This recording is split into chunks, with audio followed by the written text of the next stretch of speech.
O nosso tema de hoje, então, trata aqui a respeito de Jesus, sobre Jesus, é o tema da lição. E o texto bíblico se encontra em Mateus, capítulo 16, versículos 13 a 17. É uma passagem bastante conhecida, os irmãos estão vendo aí na tela. E nesta ocasião, então, Jesus está perguntando aqui para os seus discípulos: quem os homens dizem que eu sou, né? Basicamente é isso que Jesus está perguntando.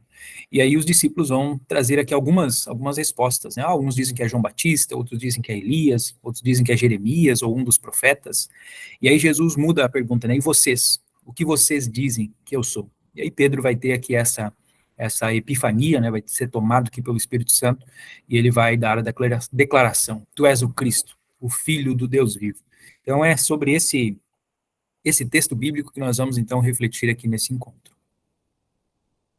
A pergunta-chave, então, é esta: quem é Jesus? E Jesus, para nós ocidentais, para nós cristãos aqui no Brasil, talvez seja muito fácil, né, de nós respondermos essa pergunta, porque Jesus é, como está no nosso material ali, uma figura central na história mundial. Ele é tão inquestionável, né, tão importante a figura de Jesus, ele inclusive serve de base para a divisão do nosso calendário, né? Então o calendário moderno, o calendário ocidental, ele está dividido aqui entre antes de Cristo e depois de Cristo. Então Jesus seria o ano zero. A gente sabe que cronologicamente não existiu um ano zero, né? Mas então Jesus é aquele que divide aqui a história ao meio. E o nascimento de Jesus e a sua morte também são celebrados, né, em diversos países. Então, embora não seja possível nós dizermos exatamente o ano que Jesus nasceu, a gente tem uma estimativa, né, uma previsão ali, de que Jesus tenha nascido entre o ano 4 e o ano 7 depois de Cristo. Então, nosso calendário aqui, ele teria um erro, né, teria uma defasagem aqui de data, porque sabemos, né, pelo relato bíblico, que Jesus nasceu no tempo de Herodes, e Herodes, ele morre no ano 4 antes de Cristo. Então, para que o relato bíblico de fato faça sentido, e nós cremos que a Bíblia, né, como nós já vimos em encontros anteriores, que a Bíblia ela é inerrante, ela é infalível, então nós entendemos que a morte de Herodes no ano 4 antes de Cristo, que é um fato histórico comprovado, então ela pode nos garantir aqui com precisão, né, que Jesus tenha nascido então antes dessa data. E há também um relato lá de Lucas que fala do censo, né, de que o nascimento de Jesus, aliás, acontece no período de um recenseamento que estava acontecendo. E o recenseamento mais próximo, então, nesse período aí de 4 a.C., teria sido o censo de Quirino, quando ele se tornou governador da Síria e da Judéia, que foi entre o ano 6 e 7 a.C. Então, aparentemente, né, seria essa a data cronológica, assim, do nascimento de Jesus. E aí a gente pode se questionar, mas e por que, então, que erraram, né? Tem essa defasagem de 5, 6, 7 anos, talvez, do nascimento de Jesus. E a grande questão é que o calendário que se utilizava na época de Jesus era um calendário romano, né? Um calendário utilizado, então, dentro do Império Romano. E quando, na Idade Média, os cristãos, né, que estavam, então, ali de posse dessa questão, como podemos dizer assim, do próprio governo, né, estavam inseridos ali no governo, na cultura. Então, quando a igreja cristã vai refazer esse calendário, adaptar o calendário, colocar o nascimento de Jesus como o fato base do calendário, e vai haver um erro, né, vai haver um erro de cálculo aqui, e aí acabou que a gente tem essa defasagem, talvez de 5 a 6 a 7 anos, né, entre o nascimento de Jesus e aquele que seria o ano 1. Mas, fora a parte essa questão, né, de que não é possível nós precisarmos exatamente a data que Jesus nasceu, o fato é que o nascimento dele faz essa divisão, né, do calendário entre antes de Cristo e depois de Cristo. Porém, apesar disso tudo, a gente viu também em encontros anteriores aqui, que os céticos, eles a todo custo, eles querem invalidar tanto a figura de Jesus, né, a pessoa de Jesus, a sua divindade, a sua encarnação, como também a própria Bíblia, que é o livro que traz a história de Jesus, né, o livro, então, onde nós nos baseamos aqui para definir a divindade de Jesus e a própria humanidade de Jesus. Então, como nós já vimos, foram várias as estratégias que eles utilizaram para tentar combater aqui tanto a pessoa de Jesus como a obra, né, que traz Jesus, que é a Bíblia. E um dos principais argumentos dele é o fato de que Jesus seria uma falácia, né, porque ele é citado na Bíblia, mas que a Bíblia, supostamente para nós cristãos, ela é tida como verdadeira, porque ela é uma revelação de Deus. Mas isso, dentro da visão dos céticos, então seria uma espécie de argumento circular. A Bíblia é verdadeira porque ela diz que ela é verdadeira. E Jesus, ele é divino, ele é Deus, porque a Bíblia fala dele. Então, percebam que seria uma espécie, então, aqui de um argumento circular. Mas em encontros anteriores, nós também vimos que não é verdade isso, né? Porque nós temos aqui três tipos de fontes que comprovam a existência de Jesus. A primeira são as fontes cristãs, então os próprios evangelhos que nós temos na Bíblia Sagrada, né, os quatro evangelhos, os três sinóticos e também o evangelho de João. Nós temos as epístolas paulinas, as epístolas universais dos demais apóstolos, né, Pedro, Tiago, João. Temos o livro de Hebreus, temos também o próprio relato do Apocalipse. Então, há vários escritos dentro do Novo Testamento que são fontes cristãs, então, provando a existência de Jesus. Também no encontro passado e no encontro 4, nós vimos a respeito da comprovação, né, da veracidade da Bíblia. Então, existem fontes internas e externas, né, que comprovam essa veracidade. Mas, além dessas fontes cristãs que estão dentro do cânon sagrado, a gente pode mencionar também fontes que foram consideradas apócrifas, né, ou até deuterocanônicas, pseudoepígrafas, que são aqueles escritos que, embora pertençam a autores cristãos, não é possível nós precisarmos exatamente quem é o autor, ou então pode ser já de que estejam contaminados com algum pensamento herético, né, gnóstico, na maioria das vezes, mas que também são ali do século II, do século III, e que são fontes cristãs, então, que atestam a existência de Jesus e a existência desse movimento, então, né, que nós chamamos de cristianismo. Então, seriam as fontes cristãs. Aí os céticos poderiam dizer, mas as fontes cristãs, então, são produzidas por cristãos, elas não têm validade, né, para invalidar um argumento circular. Só que aí nós temos um segundo tipo de fontes, que são as fontes judaicas. E quando nós olhamos para a história, a gente percebe que judeus e cristãos, eles se separaram, né, se desvincularam ali em algum momento. Então, entre as fontes judaicas, nós temos, por exemplo, o Flávio Josefo, escritos que estão no próprio Talmud, né, que é a escritura judaica, que, digamos assim, seria posterior à Bíblia, uma continuação da Bíblia, né, o Novo Testamento dos judeus. Então, existem dentro das fontes judaicas também comprovação a respeito da existência de Jesus, da existência do cristianismo como um movimento efetivo lá no primeiro século. E fora isso, nós também temos fontes que os judeus chamariam aqui, então, de fontes gentias, né, como, por exemplo, o escritor sírio, né, o Samósata, também escritores romanos, como os primeiros historiadores ali, né, da história de Roma, todos esses romanos, sírios, gregos que escrevem a respeito de Jesus, que escrevem a respeito do cristianismo, não teriam motivo nenhum, eles não eram cristãos, eles não gostavam de cristãos, então eles não teriam nenhum motivo para comprovar a existência de Jesus. Então, de modo que hoje é bastante inverídica essa acusação, né, que os céticos podem apontar, né, de que seria um argumento circular aqui que comprova a existência de Jesus. De modo que eu diria que é até um tanto quanto praticamente não existe, né, mais esse tipo de argumento, esse tipo de acusação. Então, hoje eles tentam desvirtuar, né, fala-se da existência de um Jesus histórico, mas que esse Jesus histórico não seria o Jesus da Bíblia, né, seria um Jesus diferente, que foi talvez um grande mestre, um grande sábio, mas que ele não seria divino, não seria o Filho de Deus, não seria o Salvador do mundo. Então, tentam tirar de Jesus determinados aspectos. Se a existência de Jesus, então, ela é impossível de ser negada, isso, porém, não quer dizer que todas as pessoas que estão hoje vivendo no mundo, né, são pessoas que conhecem a Jesus, ou que saberiam responder com uma precisão histórica, teológica, a pergunta inicial, então, do nosso encontro aqui, que é quem é Jesus. Este dado que eu trago aqui, é do chamado Joshua Project, é uma organização estrangeira que ela trabalha em cima dos povos não alcançados. E esses dados aqui são dados desse ano, de 2023, onde apresenta-se aqui, então, que existem cerca de 17.453 etnias no mundo, né, os people groups aqui, né, então seriam povos, né, etnias, e desses 7.398 são considerados povos não alcançados, povos, então, que não conhecem a Jesus, o que daria aqui uma porcentagem de 42,4% da população, né, ou dos povos que existem no mundo, das etnias, que eles não conhecem a Jesus.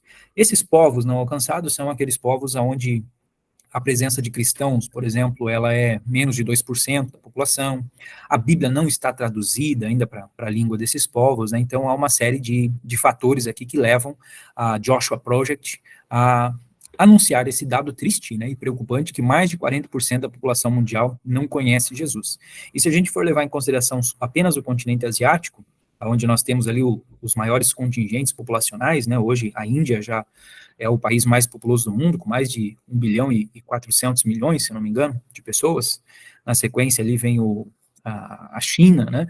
Então, todos esses países, a presença de cristãos é ínfima, é muito reduzida. Então, na Ásia, nós teríamos, esse número chega até a 60% da população asiática não conhece a Jesus, não ouviu falar de Jesus devidamente. E aí a gente traz para o nosso hemisfério aqui, né, trazendo para o Ocidente, a gente vai ver que a situação também não é lá muito diferente. Esse recorte que eu coloco aqui é uma pesquisa que foi realizada em dezembro de 2014, se eu não me engano, está ali, né, 2014. Esta pesquisa foi realizada num shopping center na cidade de Londres, na Inglaterra, e era uma pergunta aqui feita, então, para crianças, até 10 anos de idade aqui, uma pergunta simples, né, perguntavam quem é Jesus Cristo? É a pergunta tema aqui do nosso encontro hoje. E uma a cada 5 crianças respondia que Jesus era um jogador do Chelsea. Chelsea é um time, né, lá da Inglaterra, e essa reportagem aqui é uma reportagem do Globo Esporte, né, porque tem a ver com esporte aqui, né, tá se tratando de um jogador. Na época estava jogando lá um jogador espanhol chamado Jesus Navas, então imagina-se que foi isso que levou essas crianças, né, a acreditar que Jesus Cristo, então, se tratava de um jogador de futebol. E isso estamos falando de um país teoricamente cristão, né, a Inglaterra é um país onde temos o anglicanismo, né, que é uma religião reformada, né, oriunda aí da reforma protestante, lá do século XVI, e um país, então, onde praticamente 20% aqui das crianças desse país, né, acreditam que Jesus Cristo é um jogador de futebol. E um outro ponto preocupante aqui também é que mais da metade deles acreditam que o dia 25 de dezembro é a data de aniversário do Papai Noel. Então, outra das perguntas dessa pesquisa, né, o que era comemorado, aniversário de quem que era no dia de Natal, no dia 25 de dezembro. E nós entendemos a importância que teve, né, o nascimento de Cristo, e nós conseguimos perceber, então, como na modernidade, na pós-modernidade, nos dias que vivemos, se conseguiu, de alguma forma, tirar essa figura de Jesus, né, desatrelar o Natal a Jesus e colocar a figura do Papai Noel, a ponto, então, de mais da metade das crianças entrevistadas ficar com essa impressão, né, que estaria se tratando aqui, então, de aniversário do Papai Noel, né, e não exatamente de Jesus.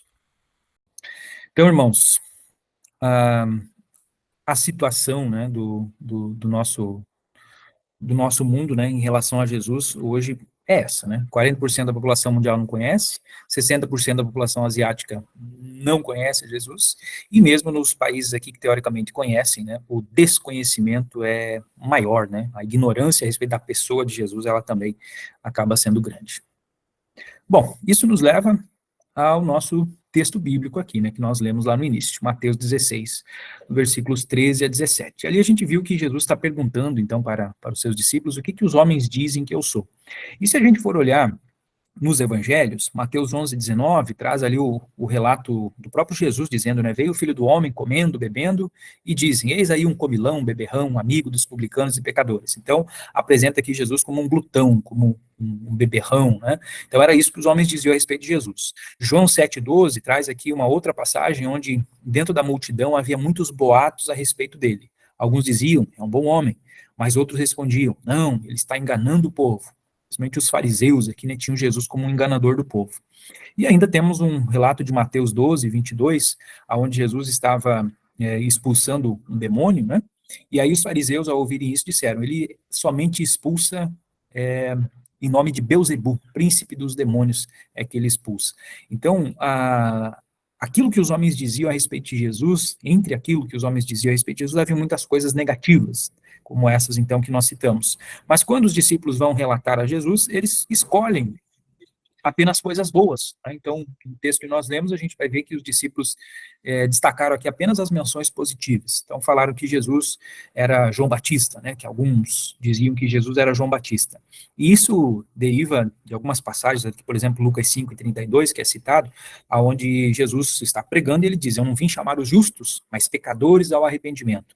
Em Mateus 4:17, o evangelista coloca que a partir daquele momento Jesus passou a pregar e dizer, arrependei-vos porque é chegado o reino dos céus. Então, de certa forma, Jesus adapta a mensagem de arrependimento que João Batista pregava, uma mensagem muito forte, né, o machado está sobre a raiz, né, a raça de víboras, né, então João Batista tinha todo aquele seu estilo bem característico dele.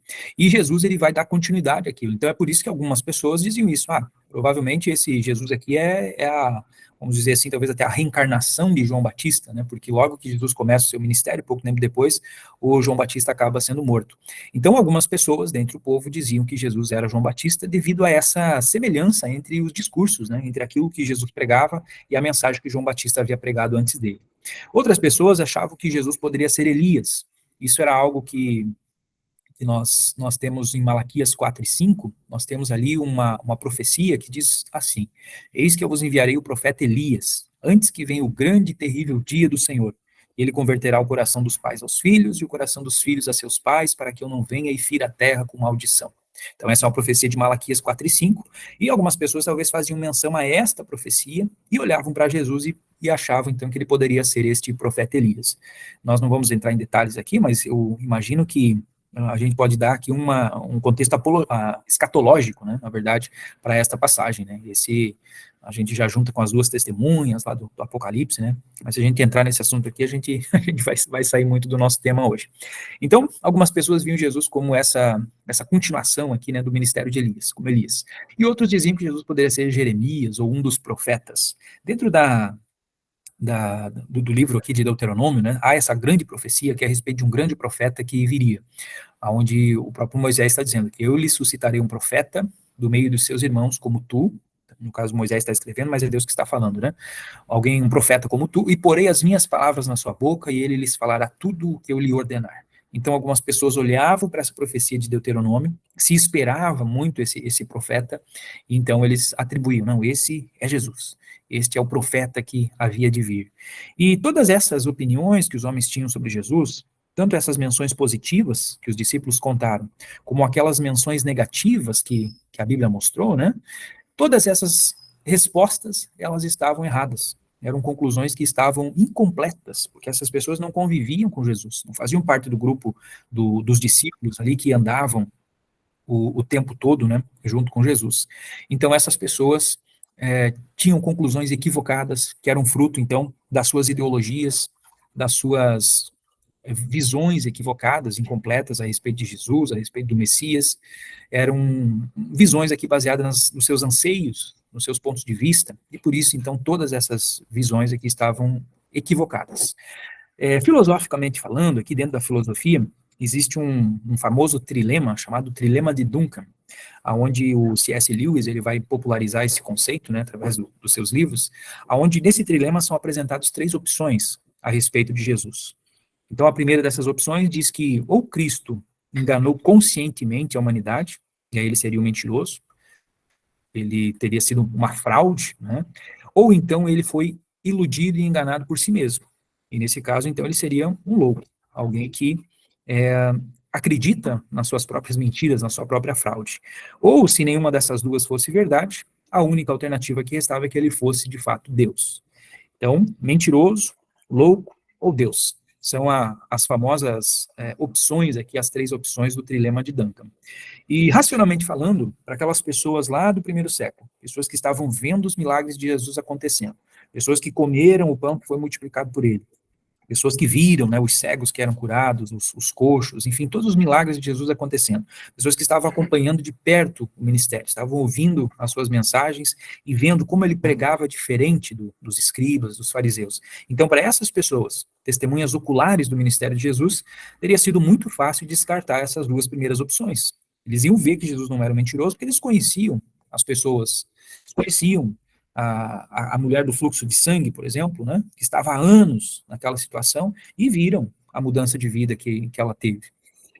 Não poderia ser considerado, então, mentiroso, não poderia ser considerado um louco. Então, essas pessoas deveriam, obrigatoriamente, racionalmente, ter considerado Jesus, então, como Deus. Porém, foi muito complicado, né, para eles aceitarem isso. A maioria das pessoas, então, não tinha essa visão, não via Jesus como Deus. E mesmo para os discípulos, né, se a gente for analisar, então, o evangelho, os próprios discípulos também não tinham essa clareza a respeito da pessoa de quem era Jesus. Então, aqui nessa tabela, nós temos aqui o que os discípulos diziam sobre Jesus. Eu trouxe aqui três textos, né, para ilustrar, então, essa visão equivocada e incompleta dos próprios discípulos. O primeiro desses textos é Lucas, capítulo 9, onde nós temos aqui Tiago e João, que estão ignorando tudo aquilo que Jesus ensinou sobre salvação, sobre a paz, sobre o amor, amor aos inimigos, né? E eles estão aqui propondo, então, que caísse fogo do céu e destruísse um povoado, né, que não havia aceitado aqui a mensagem de Cristo. Então, veja que são pessoas, discípulos, né? São justamente aqui o pessoal que está no círculo íntimo de Jesus, né? Tiago e João, são daquela turma da mentoria de Jesus ali, né? Junto com Pedro. E ainda assim, essas pessoas não têm uma clareza a respeito da mensagem de Cristo e propõem algo completamente contrário, que é a natureza de Jesus. Depois, a segunda passagem é João 14, aonde Filipe, ao mesmo andando há tanto tempo com Jesus, né, João 14 já é indo aqui para o final do ministério de Jesus, e ainda assim o Filipe vai pedir para que Jesus mostrasse o Pai, né, algo dentro dessa ignorância, então, a respeito da divindade de Jesus, a respeito da sua unidade com o Pai. E aí o próprio Jesus vai dar uma chamada de atenção aqui no Felipe, né, nessa passagem. Então, veja, alguém que faz parte do círculo dos 12 discípulos, mas que ainda assim não conhecia a pessoa de Jesus.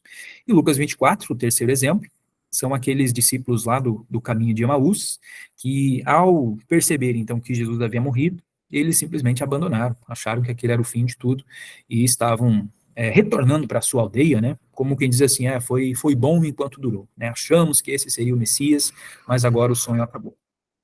E aí Jesus teve de relembrar a eles, né, então o que era o sacrifício dele, o que significava toda a mensagem do Evangelho. É uma passagem bastante interessante, onde a palavra diz que, começando com Moisés e os profetas, né, Jesus foi mostrando para eles, então, tudo o que precisava ter acontecido, né, da forma como aconteceu. Então, mais um exemplo de pessoas que estavam com Jesus. Segundo a tradição, esses aqui poderiam ser discípulos que faziam parte daqueles 72, né, que Jesus mandou de 2 em 2. Então, eram pessoas que estavam com Jesus, que tinham partilhado dos seus ensinamentos, né, que tinham talvez visto os milagres todos, mas ainda assim não haviam compreendido a mensagem do Evangelho, ainda não haviam compreendido quem era Jesus.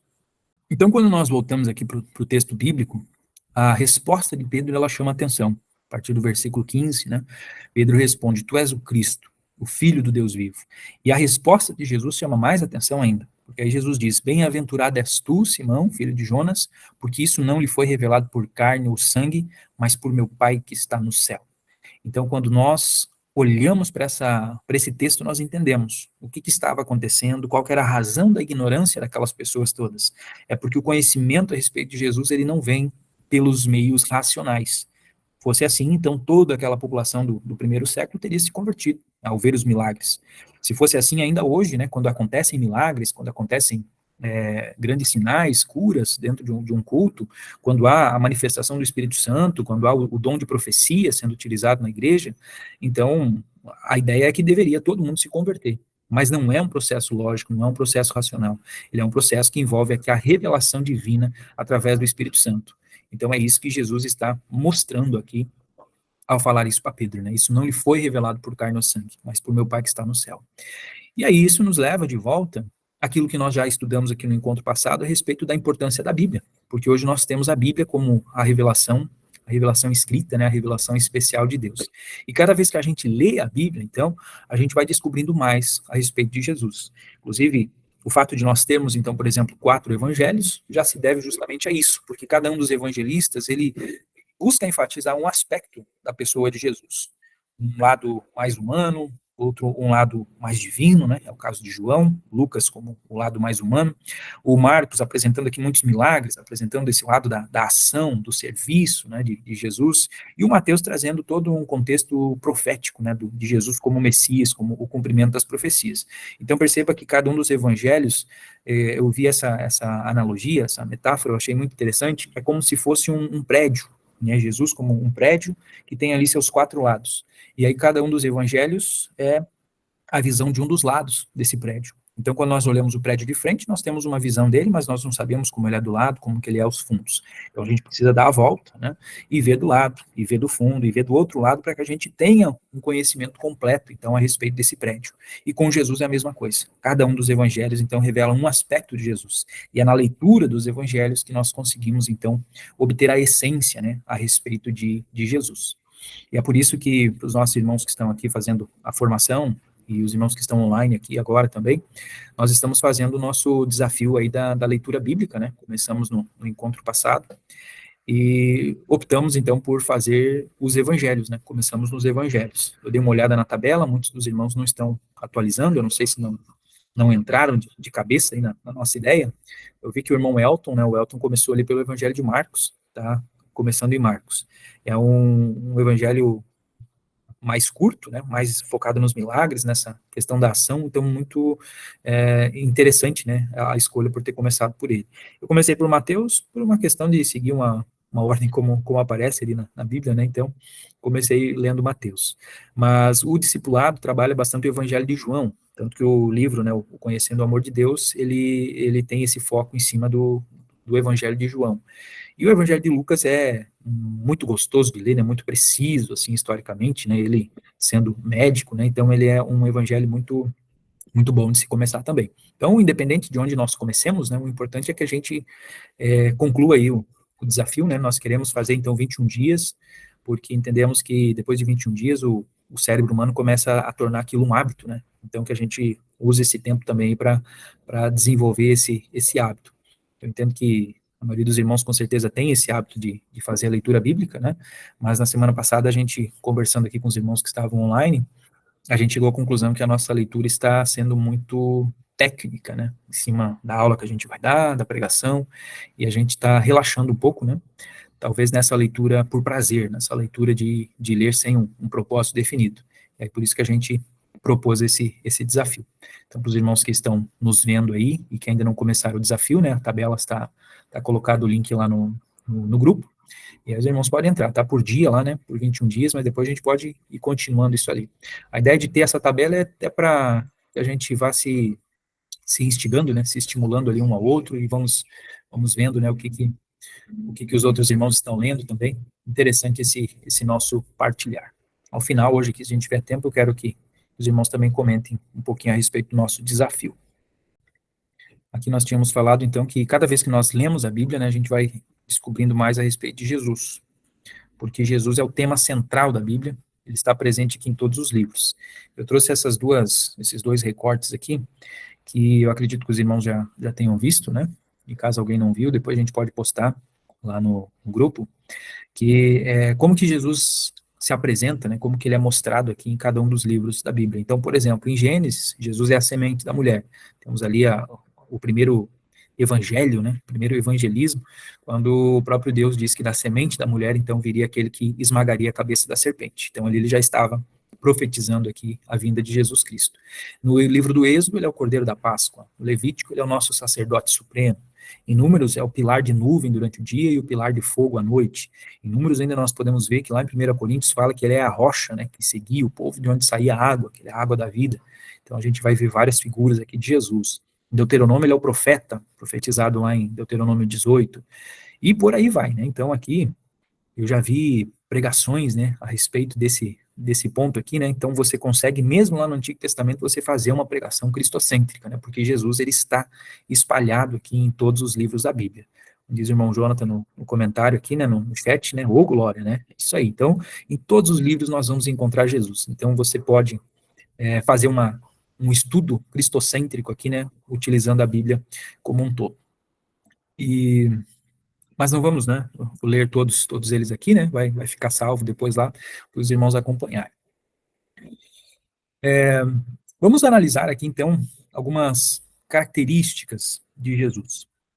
Na nossa lição de número 6, que vai ser, então, estudada em 5 de novembro, nós encontramos um quadro como esse, parecido com esse lá no material de apoio, né, no material de apoio para os professores, mas eu coloco essas características aqui, que também são algumas características importantes, então, aqui a respeito de Jesus. Primeiramente, nós precisamos enfatizar aqui que Jesus, ele é um ser humano. Lá no primeiro século teve uma grande desavença, uma grande discordância, uma das primeiras heresias que aconteceram, né, dentro da história da igreja, e João teve bastante problema em lidar com esse grupo herético, que eram os gnósticos. E dentro do gnosticismo, eles tinham esse nome porque eles acreditavam, a gnose significa um conhecimento, né? Então eles acreditavam que havia um conhecimento melhor, podemos dizer assim, que não estava no Evangelho, que não estava escrito, mas que ele havia sido repassado para alguns mestres, né, algumas almas iluminadas, enfim, e esse conhecimento, então, é que eles pregavam lá dentro da sua seita. E uma das vertentes do gnosticismo, lá do primeiro século, baseado no costume grego, assim, na filosofia grega, de que havia um dualismo entre o corpo e a alma, eles viam o corpo como algo extremamente mau e a alma como uma parte boa. Quando a gente analisa isso, assim, de forma rápida, talvez a gente pode até pensar, não, eles estavam certos, né, porque de fato existe esse dualismo, tanto que Paulo vai mencionar, né, que existe ali um conflito entre a carne e o espírito, né, mas não é exatamente dessa forma que eles interpretavam. Então, dentro dessa corrente gnóstica, já que o corpo era mau e a alma era boa, então o corpo deveria ser destruído. E a destruição do corpo, na visão deles, se dava através da prática do pecado. Então, eles eram pessoas libertinas, né, pessoas que se entregavam aos pecados todos, e eles achavam, né, no fundo, que aquilo era uma coisa boa, porque com isso eles estariam, então, destruindo a parte má deles, que era o corpo. E ao destruir o corpo, eles estariam, então, alimentando a alma, né, algo nessa linha. Então, veja que em alguns contextos, alguns versículos ali de João, né, nas suas epístolas, ele demonstra isso, né, que o verdadeiro conhecimento não estava nessa libertinagem, né, que haviam transformado a liberdade de Cristo em libertinagem. Então, é interessante ler as epístolas de João, com esse olhar a gente vai encontrar esta apologética, né, contra os gnósticos. Mas, enfim, dentro dessa questão, então, dualista, quando eles falavam a respeito de Jesus, pode falar, Jonatas. Paz Senhor, presbítero Montiago, paz Senhor, a todos os irmãos aí que estão ouvindo, né, Elton, Leonardo, Jonathan.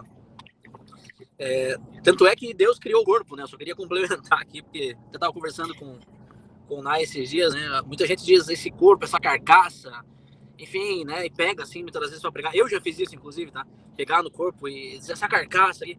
Mas, gente, o corpo ele foi criado por Deus, né? Então, ele em si não é mal. O problema, claro, né? O pecado que entrou no mundo.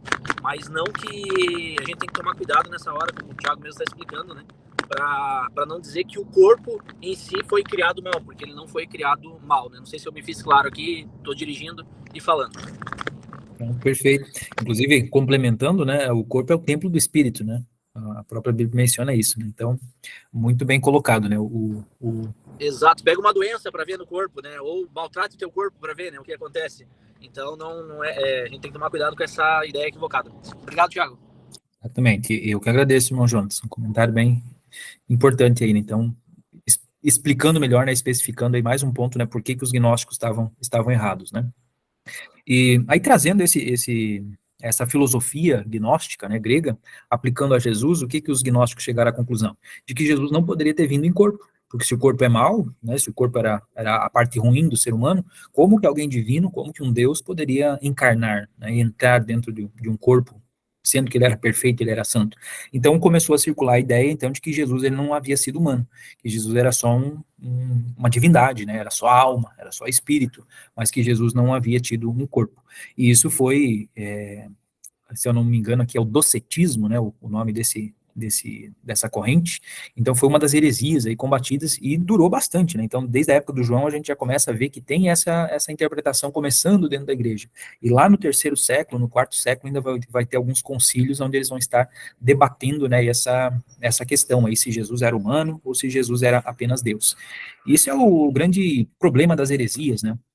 Porque quando nós somos, por exemplo, confrontados por alguém que é um ateu, marxista, um freudiano, né, talvez é até mais fácil de a gente se defender, porque a gente tem bem firme o que a gente acredita, então a gente sabe o que é a verdade e o que é o engano. Mas quando se trata dessas heresias que estão dentro da doutrina, que pegam, né, uma sutileza, né, pegam, por exemplo, um texto paulino desse a respeito da dualidade, né, do espírito e da carne, então é muito mais difícil a gente conseguir confrontar essas pessoas. Então por isso a importância, né, de nós estarmos sempre estudando, né, se aplicando, para que a gente consiga identificar essas sutilezas e saber responder a elas com sabedoria, com a palavra de Deus. E um texto, então, importante a respeito disso está aqui em Filipenses capítulo 2, versículos 5 a 8, onde Paulo escrevendo diz: seja a atitude de vocês a mesma de Cristo, que, embora sendo Deus, não considerou que o ser igual a Deus era algo a que devia apegar-se, mas esvaziou-se de si mesmo, vindo a ser servo, tornando-se semelhante aos homens, sendo encontrado em forma humana. Então, esse aqui é um texto fundamental, né, para que a gente coloque aqui a encarnação de Cristo, né, Cristo como um ser humano pleno. E eu acredito que nessa lição do dia 5 de novembro, né, este vai ser um texto importante aqui para que nós, professores, citemos, né, nas nossas aulas ali. 1 Coríntios 15 também, versículo 45, nos diz o seguinte: assim está escrito, o primeiro homem, Adão, foi feito alma vivente. O último Adão, porém, é espírito vivificante. Então, esse é um texto que coloca Jesus e Adão na mesma categoria. Agora, em termos humanos, né? Então, ambos são humanos, mas Jesus, ele é um humano um pouquinho diferente, porque se o primeiro Adão, então, ele foi feito alma vivente, quer dizer, ele foi um ser criado, e já Jesus, ele foi um espírito vivificante. Ele é a vida, então, ele é que consegue tirar o pecado do mundo. Aquilo que entrou por um homem, precisava ser tirado por um homem também. Então é por isso que Deus se fez carne, Deus se fez humano. Então eu creio que são dois versículos assim bem importantes, né, para que a gente estude eles e possa apresentar eles ali para os nossos jovens, para ajudar a solidificar e até a refutar, né, essa visão então aí de que Deus não encarnou, né, que Jesus não era humano. Agora, se por um lado havia essa tendência, né, a menosprezar, ou aqui, a diminuir o lado humano de Jesus, houve também uma heresia do outro lado, que diminuía a divindade de Cristo. Então essa também é uma heresia bastante perigosa, porque ela ainda está ativa, né, há muitos teólogos, né, pessoas que estão dentro do meio cristão, onde eles tentam, de alguma forma, diminuir essa figura de Jesus. Então colocar como se Jesus, então, ele fosse muito mais um sábio, muito mais alguém que recebeu aquela gnose, aquele conhecimento, né, alguém, talvez até como uma espécie aqui de um ser iluminado, né, como a gente tem ali dentro do budismo, né, alguém que alcançou essa iluminação, mas que ele não era Deus, ele não era filho de Deus, ele não era salvador do mundo, ele era simplesmente um grande sábio que recebe essa iluminação. E aí nós encontramos aqui João do capítulo 1, versículo 1 até o versículo 3, ele é bem importante também aqui como uma passagem, né, que solidifica aqui essa figura de Jesus como Deus. Eu creio que todos os irmãos saibam de cor, né? No princípio era o verbo estava com Deus, e o verbo era Deus. Ele estava no princípio com Deus. Todas as coisas foram feitas por ele, e sem ele, nada do que foi feito se fez. Então eu gosto muito do Evangelho de João, acho ele uma linguagem assim muito, muito poética, né? Muito gostosa de se ler. Então, João 1:1 nos traz, então, que o verbo, o Logos, né, Jesus, a palavra, ele estava lá no princípio, ele estava com Deus e ele era Deus. Então, veja que ele vai, como se fosse dando um zoom, assim, né? Então, no princípio era o verbo estava com Deus e o verbo era Deus. Então, ele vai aumentando aqui, né, ampliando a nossa compreensão aqui a respeito de Jesus. Então, Jesus, ele é Deus. Dentro dessa mesma tabela aqui, os irmãos encontram ali o quinto ponto, né, Jesus como Criador. Então, é esse João 1:3, que coloca, então, que todas as coisas foram feitas por intermédio dele, e sem ele nada do que foi feito se fez. A gente vê no relato do Gênesis a presença da Trindade, que é um outro assunto que a gente vai também abordar aqui futuramente, né, em outro encontro, falar a respeito da doutrina da Trindade. Mas ali nós já encontramos, então, quando ele diz, por exemplo, né, façamos o homem a nossa imagem e semelhança. Então, está no plural. Então, não é um único Deus, né, mas, na verdade, é um único Deus, né, mas dividido, né, subsistindo ali em três pessoas. Então, a Trindade estava envolvida na obra da criação.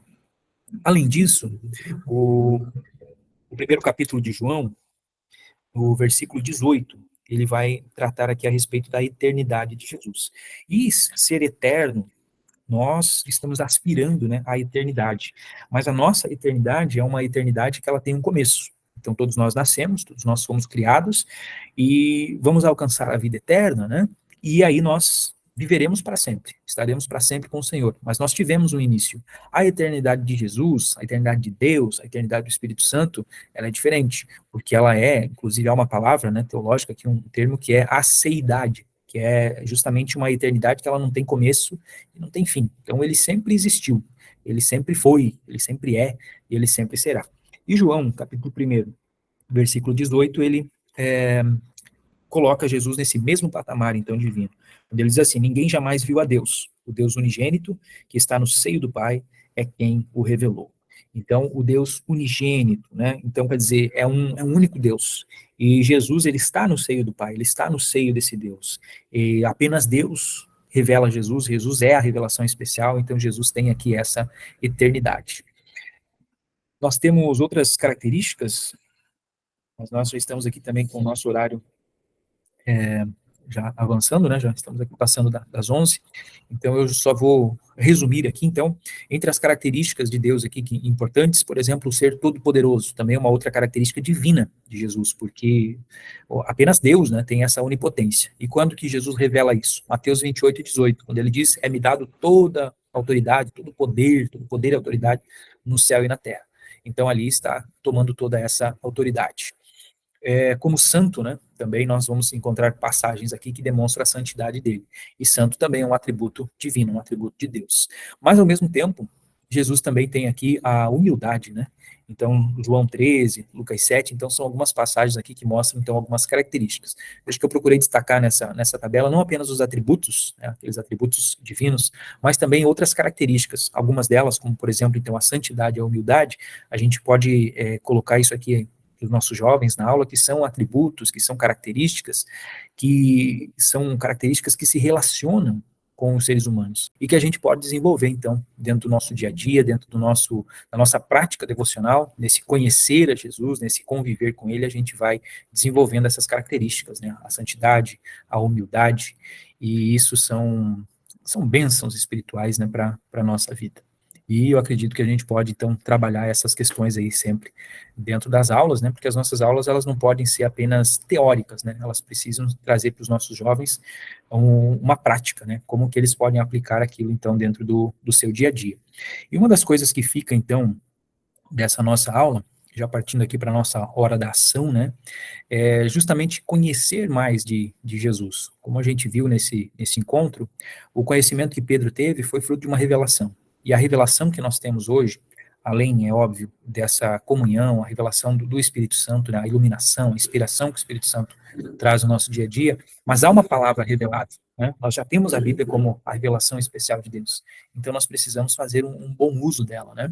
E falando agora para os nossos irmãos que vão estar acompanhando aqui o vídeo, né, lá no canal do YouTube, então você pode interagir também, você pode participar, pode deixar aí alguma dica, alguma estratégia que você já utilizou, né, compartilha aí de como que a gente pode fazer para tornar Jesus mais conhecido. E também já, se você gostou desse episódio aqui, desse encontro, né, você pode compartilhar aí com seus alunos, com seus colegas professores e também curtir o vídeo e se inscrever no canal, né? Então todas as semanas a gente posta aqui subsídios que serão utilizados aí na sua aula de EPD. Então, no mais, um forte abraço aí para os irmãos que estão nos assistindo na gravação. Nós vamos encerrar a gravação e nos vemos numa próxima oportunidade.